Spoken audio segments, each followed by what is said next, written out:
Good afternoon po sa inyo lahat.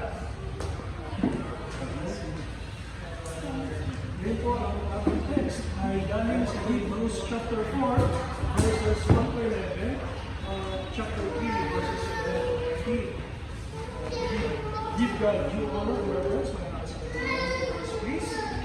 Hebrews chapter 4. Mag-asahin lang po natin ay verses 1 to 11. Let us therefore fear, lest the promise being left us of entering into his rest, when you should seem to come short of it. For unto us is the gospel preached, as well as unto them, but the word preached them did not profit them, not being mixed with faith in them that hear. For we which have believed do enter into rest, as he said, as I have sworn in my wrath, if they shall enter into my rest, although the works were finished from the foundation of the world. For he spake in a certain place of the seventh day on this wise, and God did rest the seventh day from all his works. And in this place again, if they shall enter into my rest, seeing therefore it remaineth that some must enter therein, and they to whom it was first preached entered not in because of unbelief. Again, he limited a certain day, saying in David, today, after so long a time, as it is said, today, if ye will hear his voice, harden not your hearts. For if Jesus had given them rest, then would he not afterward have spoken of another day? There remaineth therefore rest to the people of God. For he that is entered into his rest, he also hath ceased from his own works, as God gave from his.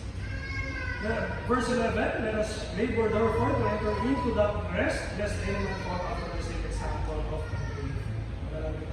Good God of the Father, maraming salamat po sa pagkakataon dito sa amin, para magpapalagay ng salita. Kapag po kami, para magpapalagay sa amin po sa Kristipan, at natin siya ng Kristipan. Give us receptive hearts that we may understand fully your message. In Christ, I will pray. Okay. Ang title po nitong aking preaching is The Holy Spirit is Holy. So tayo po ay tinatawag ng Holy Spirit. Katulad po ng ginawa po ng Holy Spirit dito. At binigay po na example ng writer ng Hebrews ay yung po mga Israelites sa wilderness. So, yun po yung mga tinawag sa kinakausap sila ng Holy Spirit. So, yung verses 1, 4, and 5, yan po ang sinasabi dyan ay rest. So, a promise of rest to all who believe. Let us therefore fear lest the promise being left us of entering into his rest, and if you should seem to come short of it. So yung rest daw, ibibigay na. Katulad ng mga sa promised land na ibinigay, pinangako na sa kanila yung rest, pero hindi nila na-attain kaagad. Kasi nga, meron silang problema. So, imbes na makapasok na sila sa promised land, they were barred from entering for 40 years. And the generation that murmured, at yung mga tao na ayaw pumasok agad at nagreklamo, yun po ang mga tao na hindi na pinayagan ng sa pagpapasok. Yung generation na yun, hindi na po sila nakapasok. For he spake in a certain place of the seventh day on this wise, and God did rest the seventh day from all his works. So nagpahinga po ang Panginoon sa lahat ng kanyang ginawa. Tama naman po yun, di ba? Sa Genesis chapter 1, on the seventh day, he rested. So when he got rested, it is total rest. So wala nang creation, wala nang pa. And in this place again, they shall enter into my rest. So, gusto po ng Panginoon nyo na tayo ay makapagpahinga, nabigyan ng kapahingaan. Rest, sinasabi po dito, rest dito ay free from duress, free from stress. Yan po yung mga binigay sa atin ng Panginoon na rest. So, kailan natin ma-attain itong lahat ng ito? Ito ay tayo habang nasa katawang lupa pa, ay hindi pa rin natin na-attain ito na ito. We are not free from any problems, persecutions. So, there are a lot of times that we are agitated by the events, bewildered, flabbergasted by our economic downturn. So, maraming factors. Social unrest, maraming nagrarally, political identification, di ba?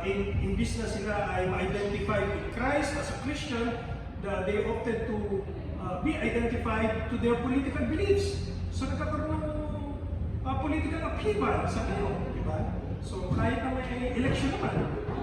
So maraming problems tayong kinakaharap bilang human beings. But the rest that our God is promising us will be given unto us on the rapture.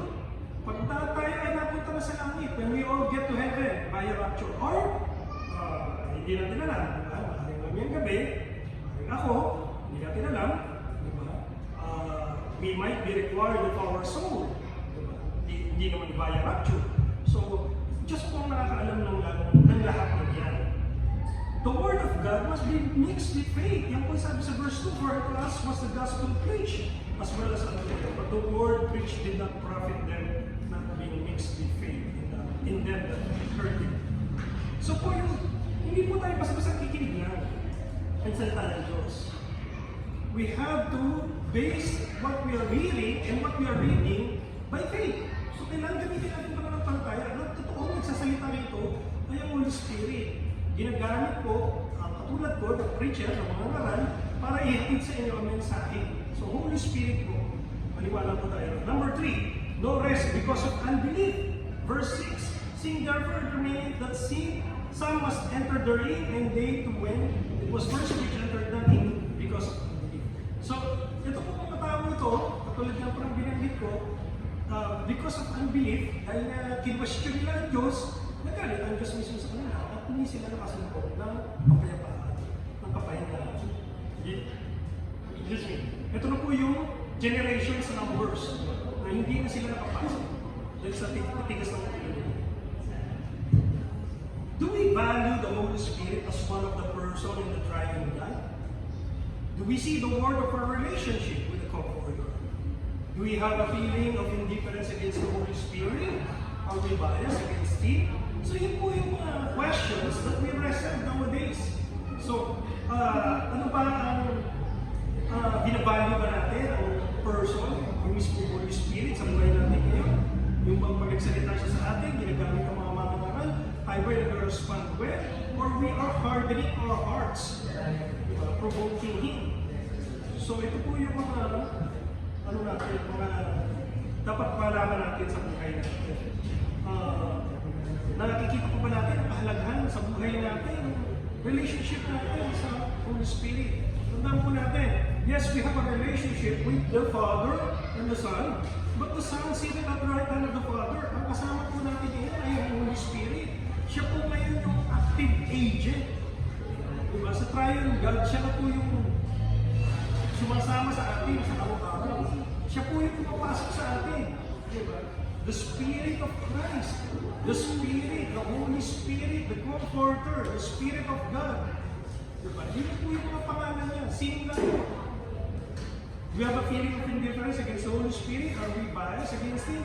Ano ba? Against ba tayo sa Kanya? Ito ba ay yung ginagawa ba natin ay kalubog-lubog ba sa Kanya? Diba? Tandaan po natin that the Holy Spirit is God. Therefore, He must not be taken lightly. God, the Holy Spirit, is also omniscient, omnipotent, omnipresent, and has emotion. He can be grieved. When can He be grieved? He can be grieved by our sin, by our willful sin. Holy Spirit is a comforter. In Greek po, itong comforter na ginamit sa John ay parakletos. It means one who is called alongside. Ito po yung sinasabi na one who is invited beside. Sasamahan po tayo. Kahit saan po tayo magpunta, ganito, kasama natin siya. So, when we are feeling under duress, or we are feeling not okay, not well, our physical well-being is not okay, then we can say na kasama natin siya, He comforts us, He is the comforter. Ang po sa natin sa John chapter 14, verses 16 and 26, and I will pray the Father, and He shall give you another comforter, that He may abide with you forever. Independently of the Verse 26, but the Comforter, which is the Holy Ghost, whom the Father will send in my name, He shall teach you all things and bring all things to your remembrance, whatsoever I have said unto you. So ganun po ang Comforter, ang Holy Ghost. Sinend po siya ng Father. So, sa John 15:26, but when the Comforter is come, whom I will send to you from the Father, even the Spirit of truth, which proceeded from the Father, he shall testify of me. So, iba naman po yung sinabi, Spirit of truth naman. Dahil yung katotohanan ay nasa Kanya. There is no lie, there is no beguile to the Holy Spirit. Yung po ang makakaasa tayo. What are the manners that we must never do against the Holy Spirit? Ito po yung mga don'ts. Tandaan po natin. Don'ts po ito. Maliwanag sinasabi dito sa text natin. Sabi po sa Hebrews 4 verse 7. Again, giving it at a certain day, saying in David, today, after so long time, as it is said, today, if you will hear His voice, harden not your hearts. So ano pong makikita natin dito? Do not ignore the Holy Spirit. Yan po yung ginawa ng mga Israelita. Sabi po sa verse 3, chapter 3, verse 7, wherefore, as the Holy Ghost saith, today, if you will hear His voice. So today, ito po, araw na ito, na marinig yung salita niya, do not ignore the Holy Spirit. We must not disregard His call. We must pay attention. Whenever He calls, we must pay attention. Yun na po yung feeling of indifference sa Holy Spirit. Pag tayo po ay umanati ng church, pero na tayo may backslidden heart na, yung feeling of indifference, hindi ako natin nalalaman na we already have that.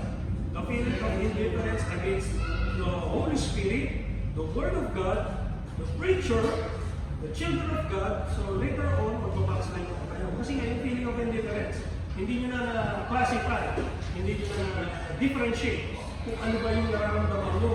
Dapat pa ba? Are you still abiding in the Word of God? Are you already backslidden? You have a backslidden heart. Ngayon, ito po, tignan po natin ang gawain ng Panginoon, ng Holy Spirit. We'll cross it with Ephesians chapter 4, verses, Ephesians chapter 4 and chapter 5. Hindi na po natin for the sake of time, kayo na lang po ang tumingin. Sabi po sa chapter 4, verses 17 to 19, ito po yung life of an unbeliever. So, pero in contrast, sabi po, let us learn Christ to is in Christ, chapter 4, verses 20 to 21. So, ito naman po, sabi po, dahil sa chapter 4, verse 25, speak the truth with neighbor. Yan po ay kasinungalingan. Yan po ay magsalita ng katotohanan sa ating neighbor. Ito naman po sa verse 26, anger, repentance, let not the sun go down on wrath. Huwag daw natin hayaan yung kasalanan natin ay yung galit natin ay manatili sa atin hanggang tayo ay lubugan ng araw. Yung po ang sinasabi dyan. So, Holy Spirit po yung sasalita niya. Giving place to the devil, sabi po sa verse 27, chapter 4. Do not give place to the devil. Ano ang sabi niya? Sagot dyan. Give no place to the devil, put off the old man, put on the new one. Yung po ang solusyon dyan. Ang theft. 4:28. Sabi rin po sa chapter 4 verse 28, labor, tsaka magtrabaho po. Pagtrabaho po natin. Sabi po sa verses 29 and 31, corrupt communication, evil speaking, ano po ang sabi? Edify, speaking grace, giving life, forgiveness. Yan po ang binibigay po sa ating mga ang Holy Spirit ng kanyang salita. Sabi po dyan sa chapter 5 verses 3 to 5, mga sexual perversions naman po. Ano po ang sinagot ng salita ng Diyos? Sabi sa chapter 5 ng Ephesians 2 to 4, we have to walk in life, in love, and be careful. Yung po yung mga solusyon ng Holy Spirit. So, ito naman po, sumunod. Number 2, do not incite to anger the Holy Spirit. Never provoke Him, instigate in vain. He is infuriated by sin. Sabi po sa, balik po tayo sa Hebrews chapter 3, verses 8 to 11. Harden not your hearts as in the provocation, in the day of temptation in the wilderness, when your father tempted me, proved me, and saw my works 40 years. Wherefore, I was grieved with the generation and said, they do always err in their heart, and they have not known my ways. So I swear in my wrath, they shall not enter into my rest. So ganun po ang sinasabi diyan. Sabi niya, huwag niyo raw patigasin ang puso niyo.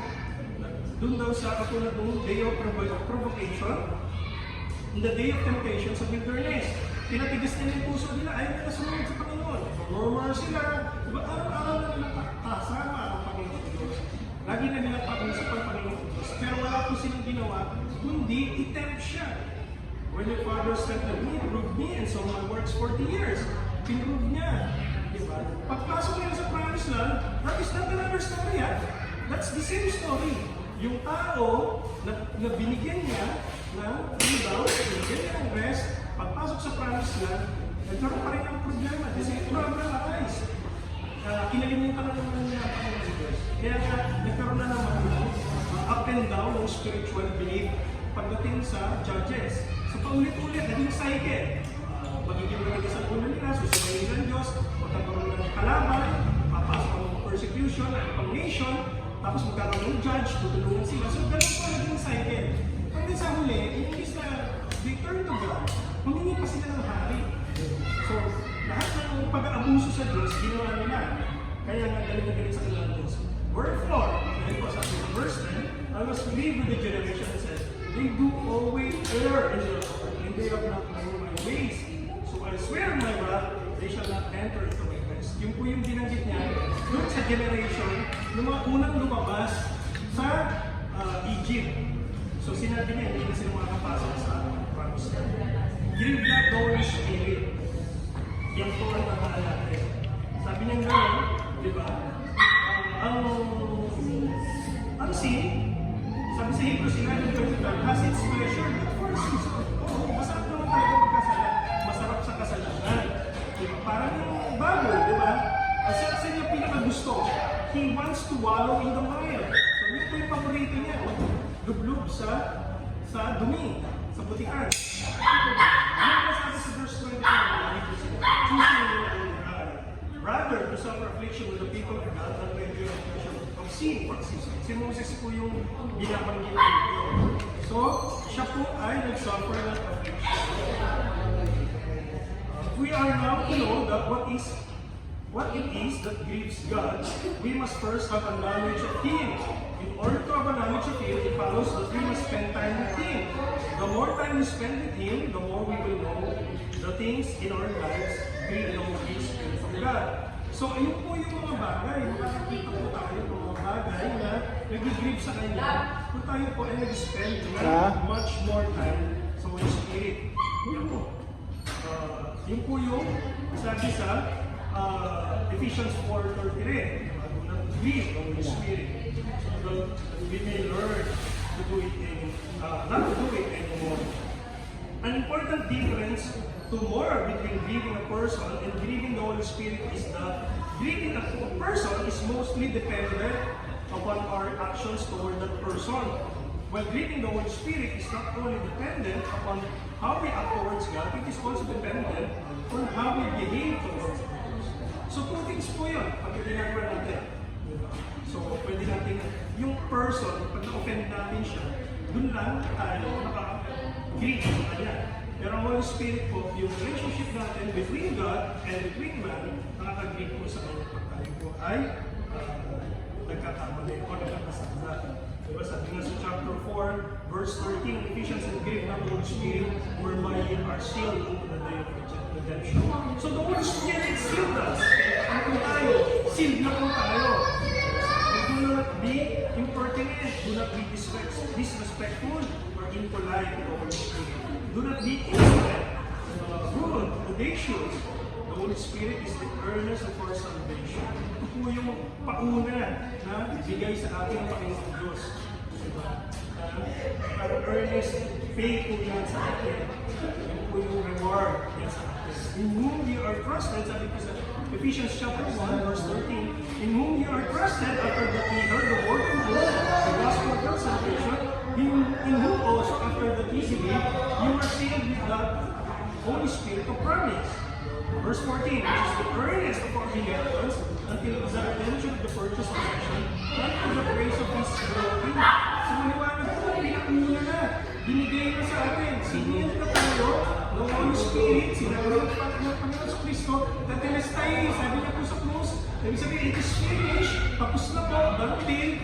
Ito na yung tatak. Ito na po yung sa transaction natin. Tayo ay purchase na. Ngayon, dahil sa tayo ay ligtas na finish yung transaction, meron na pong pauna sa atin.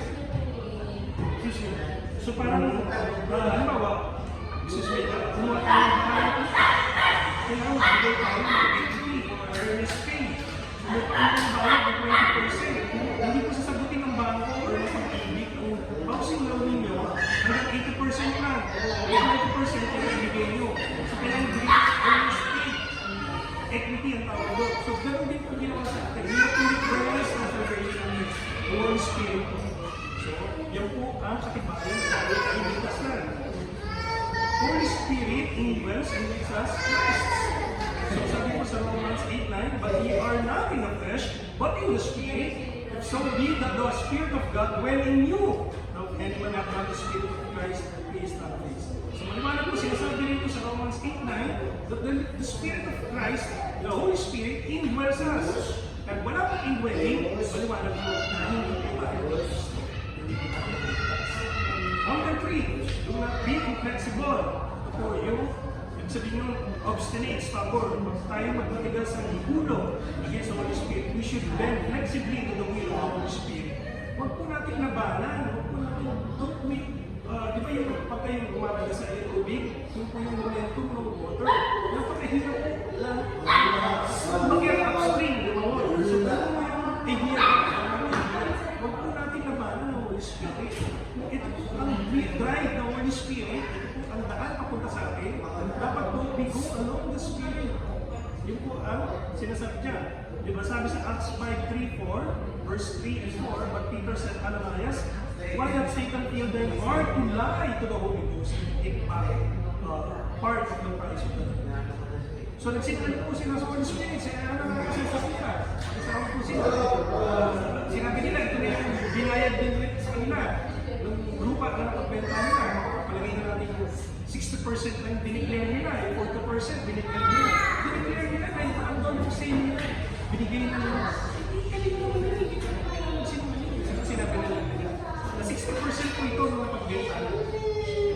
Nagsinunod sila. Ang sabi ko, it remained, was it not done? Kasi naman ito eh. After it was over, was it not in thine own power? Kasi naman ito eh. Was it not conceived this thing in your heart? Yung talagaan sa puso ito. Maling-maling. Kasi thou was not like parang po yung sinasabi. Kasi sila po ay nagkasala sa Panginoon Diyos. Sabi diyan sa Hebrews chapter 3 verses 15-19, while it is said, today if you can hear His voice, harden not your hearts as in for some, when they have heard, they provoke how we hid not all that came out of Egypt by Moses. But with whom was he hid 40 years? Was it not with them that had seen whose carcasses fell in the wilderness? And to whom swear he that they should not enter into his rest, but to them that believe. So yun po, ang sinasabi dyan. So we see that they could not enter into his rest.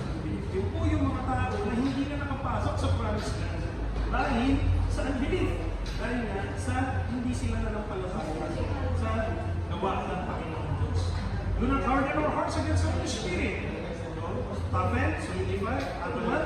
Tandaan po natin, yung ating puso, halus heart, pagka patuloy tayo sa lifestyle natin, sabi natin, sabi ko lang sa ating heart, sabi ko, pero po, ganun po nangyari sa kanya, naging halus yung puso niya, naging namaga na, nagkakalyo na, dahil sa kakatigas niya ng puso. So, what is the lesson of the 40 years, 1 year, si the Israelites? So, ito po, talaga sa sobrang tigas ang puso nila, na hindi na sila growing with milk and honey, not with growing with milk and honey. Hindi na po nila nakuha.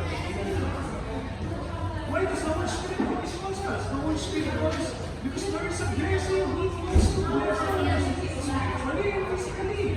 God the Father wants to bless us. Sabi sa verse, Ephesians chapter 1, verse 3. Blessed be the God and Father of our Lord Jesus Christ, who has blessed us with His unspiritual blessings. So, biniglas po tayo ng Father through the Holy Spirit. Yun po ang gusto niya. Yun po ang will ng Father. The Holy Spirit calls because there is instruction. So, bakit tayo ang tawag ng Holy Spirit? Dahil meron siyang gusto ipagawa sa atin. Meron siyang gustong gawin natin. He wants us to read the Word of God. Sabi po sa tingnan din po natin sa Hebrews chapter 4, verse 2. As was it was preached, as well as unto them, but the word preached did not profit them, not being mixed with faith in them that pertain. So, kanina, kinuot ko na po ito. Diba? So, kailangan, pag narinig natin ito, pakinggan natin ito.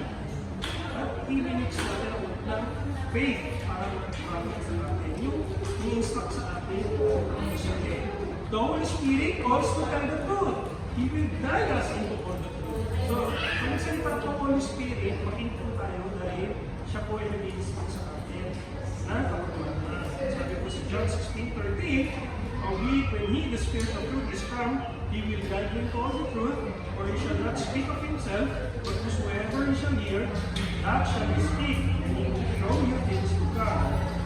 So yun po, kailangan po ang sinasabi ng pagtutunan natin.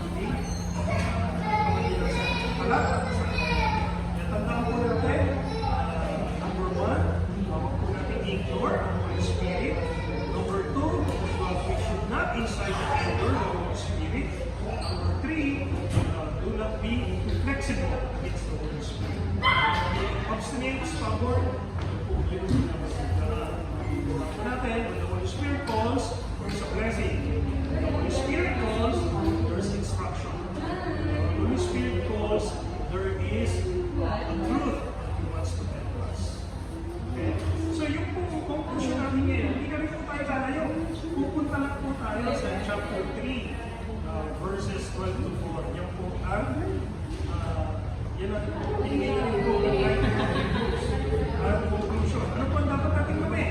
Therefore, the Holy Spirit plays a major role in our lives nowadays. So ano po ang dapat gawin natin? Sabi po sa verse 12, take heed, brethren, lest there be any of you an evil heart and believe in departing from the living God.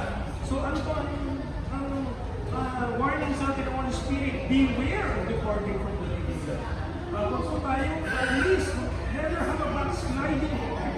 Huwag po tayo nakilig sa katotohanan, nandito tayo sa tama. Huwag po nag-regasyon. Naman niya, you are contemplating of leaving your church because of something else. Because you are offended, something like that.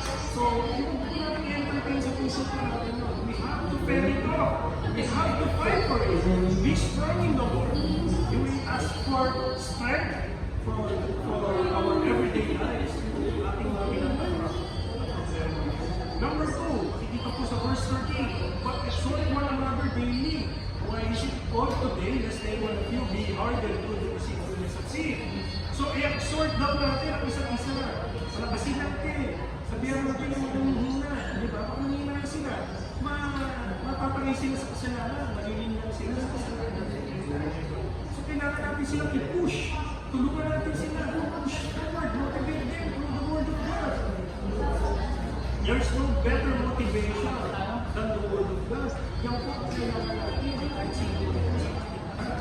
Hindi po tayo laging malakas. May tayo din ay hihina po tayo. Number 3, sabi po sa verse 14, for we are real partakers of Christ if we hold the beginning from confidence, steadfast unto the end. Be steadfast. Manatili po tayo. Manindigan tayo.